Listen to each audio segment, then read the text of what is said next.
Hello guys, legoshowtv here, and today we will be taking a look at my final LEGO Ninjago Legacy set for this wave. So let's get into it.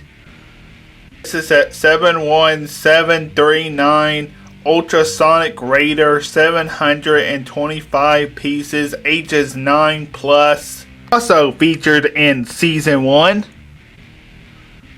The minifigures include Mesmo, Ratla, Legacy Kai, Legacy Zane, Legacy Jay, and Legacy Cole. Also includes the LEGO Ninjago 10-year anniversary limited edition Golden Zane in Forbidden Spinjitzu form. Here is the front of the box. Here's the back of the box with the features of the set. Let's take a look at the set once it's built. Alright, so here's everything we get in the Legacy Ultrasonic Raider. And as you guys know, this vehicle can split into 4 separate vehicles.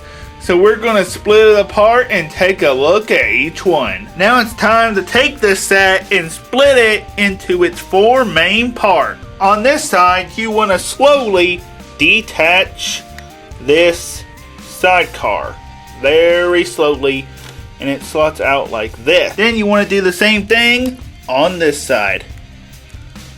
You want to slowly do that and detach it. Then you have just the main body and the jet. You want to slowly pull the jet out and then move it over. And then you can take this and move the wheel up like that. But once you do, note that this does really have a balancing issue. I am not a fan of these sidecars. If you have not seen my review of the Ultra Stealth Raider, go check it out. I love the Ultra Stealth Raider, and I think it is by far the best out of the 3 ultrasonic combiner vehicles that we have. Of course, we have the 2012, the original Ultrasonic Raider, then like I said, the Ultra Stealth Raider, and now this one is not as good as the other 2, and definitely not my favorite compared to the Ultra Stealth Raider. And normally I like these sets, and that's just saying something about the design, trying to combine aspects from the original and the 2016 version. I just like the 2016 Ultra Stealth Raider side bikes a lot better than these side bikes. These just not as good as the Ultra Stealth Raider one. It's time for the jet part of the set. There is a red Technic pin, which means feature. This back is really messy. It just really looks like it could fall apart. You have 2 stickers right here, a sticker right here. I want you guys to make sure that you have enough room to make the functionality work. You want to have 1 finger on the red Technic pin, and then you want to push down for the feature to activate in the right way.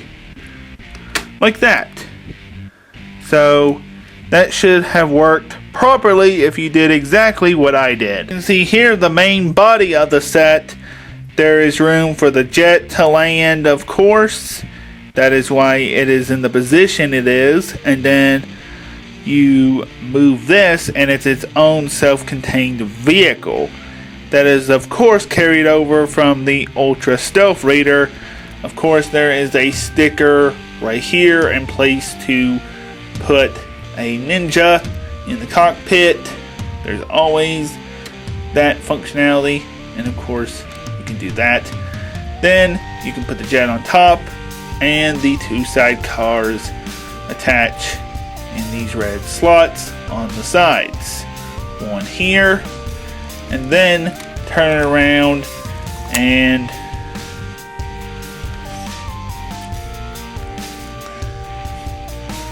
Right. So here are all the minifigures we have. We have Kai in his legacy suit, Jay in his legacy suit, Cole in his legacy suit, and Zane in his legacy suit. All of them are holding their golden weapons. Then we have the 10-year anniversary golden forbidden Spinjitzu Zane. We have Ratla and Mesmo. Now let's take a closer look at all of them. I think that each golden minifigure should have come with their respective ninja set.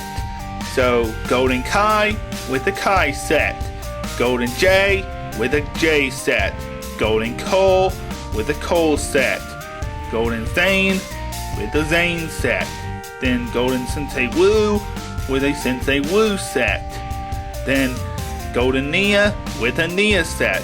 It just makes sense. So yeah, I think that each of them could have had a set pertaining to whatever suit they were wearing, and that would have been really cool.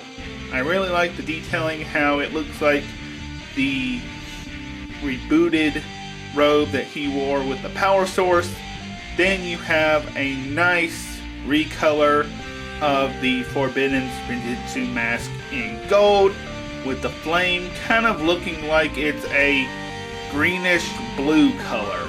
But overall, you can see the detailing from the front, and he looks really cool with the mask on. I wish they would switch the face out. They've been using that face for quite some time. And here is a better look at the leg detailing and the torso detailing there. It's really good. Here's what the back detailing looks like.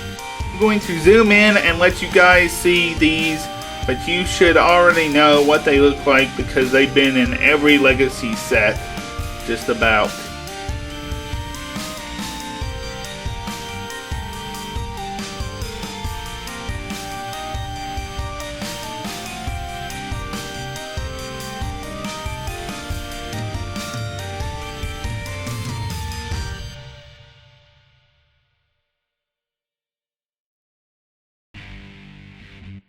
Look at them without their masks, and here's a look at them without their shoulder pads so you can see their back detailing more clearly. Last but certainly not least, we have the two villains of the set. We have Ratla, which we have definitely seen before in past sets, and Mesmo I don't think that we have seen in any past sets that I can remember for Legacy. They look really good though. I like this design of Ratla better than I did the previous first iteration of him. And Mesmo is nice as well. You can see all of their torso detailings there and leg detailings. Even Mesmo has some top detailing there. And they both carry some weapons. One looks like a Fang Blade for Mesmo, and then you can see the detailing from the back. On to the ratings for the set. I am gonna give this set a 8.5. Let's start off with the reasons I'm not a big fan of some of the design choices that they brought over from each of the previous versions. Let's start off with my thoughts on the jet here. Like I said in the earlier parts of this review, I said that the functionality, while it was cool, it came from the original Ultrasonic Raider. That was a really good thing. The Ultra Stealth Raider had something quite similar with the jet, except it used more as a wings functionality than the ones popping out. And I really like the jet. I think it's, cool. But the functionality looks like it's about to fall apart. And it actually did fall apart on me quite a few times off camera. Now let's go to the bikes. I'm not a big fan of the bikes. I like the original bikes from the Ultra Stealth Raider. I think that the Ultra Stealth Raider wins in many aspects out of all three of the versions that we have here. I know that this is a Legacy remake, and therefore it is a redesign, a reimagination of what it looks like. But the first one was revolutionary, not only because it was the first combiner vehicle, but it had a legendary serpentine in it for the first time. I would have liked to have seen Pythor return in his bleached version. I think that would have been cool for him to come full circle into the set that he was first put into all the way back in 2012. If you didn't want to include Pythor in his white bleached form, you could have included Scales or the Venomari General or the Constricti General.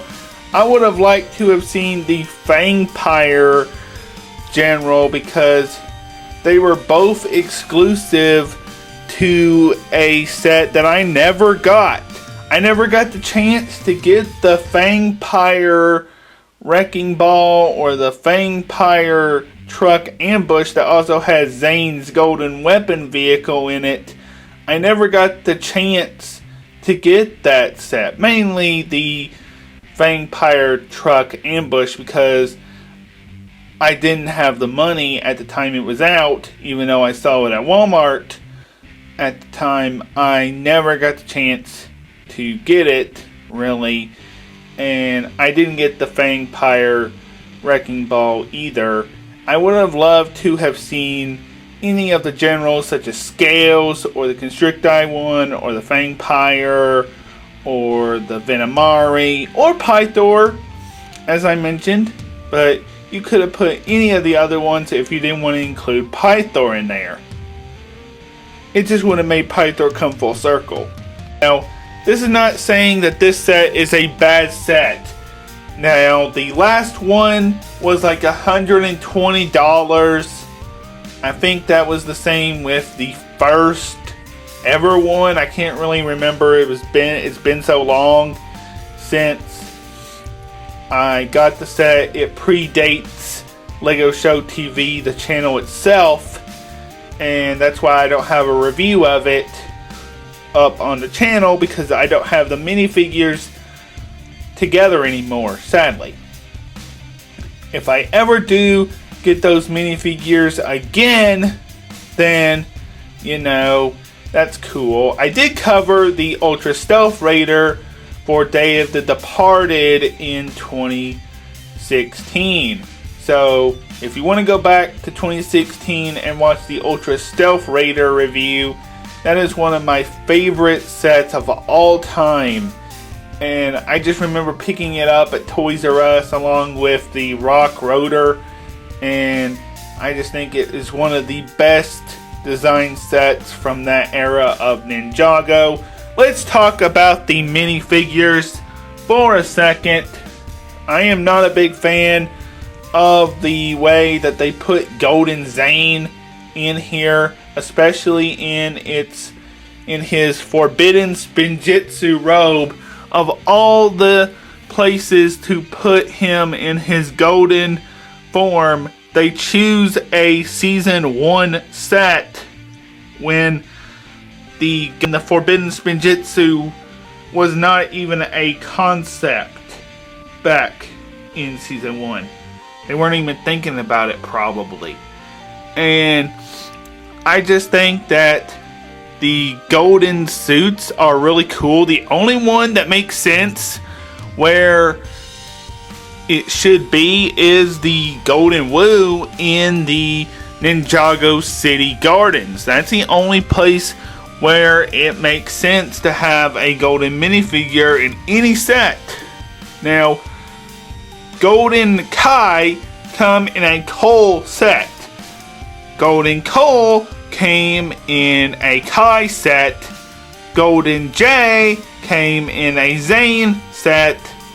And of course, a Golden Zane came in this set, as you saw here. And I think that we could have used something for the Serpentine, because Mesmo and Ratla are very outnumbered compared to the Ultrasonic Raider here. And I like the design and everything. As I said, the jet looks like it's about to fall apart in the back, and I'm not really a big fan of the side bikes. I prefer the Ultra Stealth Raider versions of the side bikes, and the base of it is really cool. They did good on that. I think mine is a little more stable than most of them that I've seen, but overall I think that this is a really good set for $70. I'm still giving it a 8.5 out of 10. If you have enjoyed this video and you want to see more from me, then please comment, like, and subscribe. Tell me what you think. Go back and watch my previous Ultra Stealth Raider review all the way back in 2016. And I will see you in the next video. Goodbye.